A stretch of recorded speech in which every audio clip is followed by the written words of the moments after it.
Yo, this is Raphael. Really like that. And if you're wondering why my name's like that, it's because I'm really like that. And this is MTV Cribs.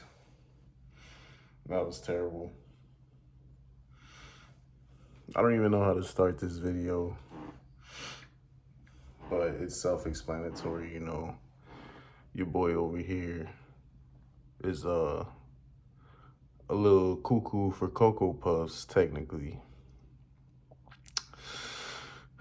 I don't really tell too many people because it's kind of weird. It's kind of tricky to tell people. I don't know if I should let them feel me out as a person before I tell them, or tell them up front how I am, I guess. I feel like it's going to give them a different view, different reaction, different attitude towards me. So I never really knew how to approach it for the most part. I just kept it to myself. Unless it came up in conversation. But yeah, I got diagnosed cuckoo disorder, bipolar, in 2017, maybe. It was like right after I turned 18. I turned 18 in 2017. I was born in 99, so my age kind of goes with the year. It's 2025. I'm 25 right now. Well, it's 2024. I turned 25 this year. But once it's 2025, you get what I'm saying. A lot of people, or the people that I tell, don't really expect that I'm like that, because I'm technically like high functioning, because you really can't tell. And that it's not because I'm just naturally high functioning. I literally had to put in work towards myself. It's a daily battle to keep my chemical imbalance in check, or try to keep it balanced. And I'm good like 99% of the time. But when I first started having episodes and shit, that shit was bad. I went like full crackhead on the corner making snow angels, midsummer kind of fucking episodes. I don't think I've ever seen anyone have an episode or be manic and all this shit. Maybe depressed, but that could just be depression. But to the people that have seen me like that, because for like 2, 3 years, like every summer, that's when I would really get like hyper and manic and all this shit. And I was wilding out, unlimited energy, staying up for days at a time, uncontrollably. That was bad. That was a learning curve, and not a lot of people can internalize that, or most people can't internalize that. But me, I'm fucking smart or whatever. I was able to pick up on my own patterns and my own triggers and everything, and really work on them. Every time I got triggered, I would like be aware of it. When I didn't know better, I would let it ride out, let it take control of me. But each time, even when I slipped up, I came back stronger. And I'm grateful that I'm like this, and I put in the effort to really analyze myself. Um, I don't take medication. I took this shit maybe like once or twice when I was first getting diagnosed. And that shit just made me really feel numb. Like I was just backseating my own experience, human experience, and just like a zombie. That wasn't there. I noticed that shit early. What really helped regulate myself was like working out. Smoking weed would like be half and half. Sometimes it really soothe me, relax me, and the other half it could like send me into full-fledged like mania.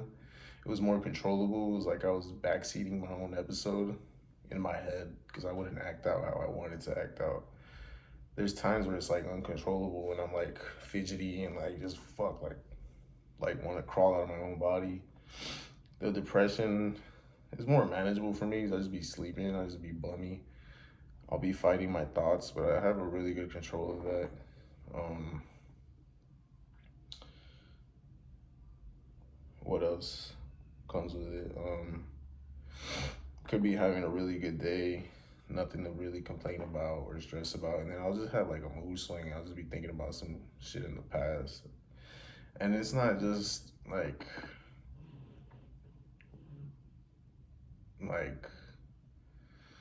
I'm just dwelling in self-loathing. Like I'll analyze and dissect what I'm thinking about, like about the past. Like it'll be like meaningful, and I'll learn some new layer from it and all this. Um, but yeah, people that I've told that I've known for a while, they'll be like, "Well, you seem so chill, this and that," but that's because I'm keeping myself chill, so I don't flip the fuck out. Especially when people try to test me. You know, I'm a young man. I'm I'm trying. I put effort into life to get ahead, and I want to elevate and keep striving as I get older. And most people at this age, like 25, they're like settling. They're giving up. They're being mundane. I say giving up because like they're not trying for more, not really trying to change or anything. Settled basically. And I'm pretty much a threat everywhere I go. Not because I want to be, but because people just see me as that. Because like I take care of myself. You know, I'm good looking. I don't really try to glow or say that, even because I don't really pay attention. I am who I am. I say that off the reactions I get.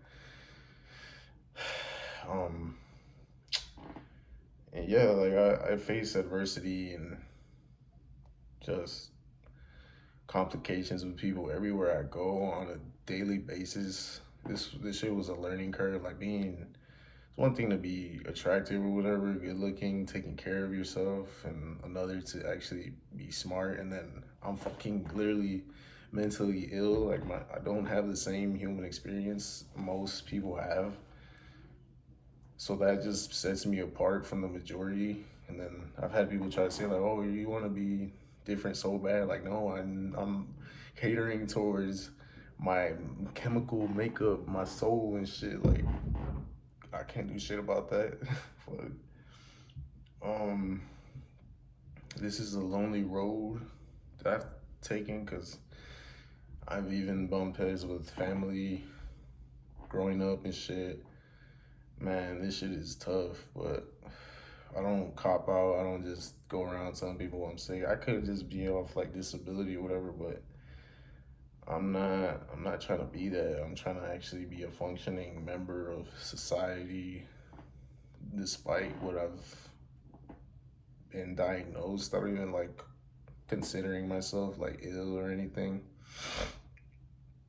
Cause who wants that label? Like it's a part of me. Yeah, it took me 5 years to accept it or whatever. And the older I get, the more I see like, damn, like yeah, growing up, like I was really fucked up. Growing up, I started having episodes when I was 18 because I got tired of like bottling that shit up, how I really felt, keeping quiet, just being the bigger person, I guess, when it came to growing up. Because coming from an immigrant family and shit, they don't believe in none of this mental health shit, especially growing up. I'm a 99 baby, so all the way up to like what 2015, that wasn't a thing. And it still isn't for a lot of families, but it's being more introduced to families and all this shit. Mental health is really big right now, but this is just the beginning. Like medication and therapy can only take you so far. That's not the end all be all, which is what people try to make it come across as. Even people that aren't sick and shit just like had rough childhoods and all this shit. Like that's not the end all be all. Like thanks for the recommendation, but that's not. It doesn't end there.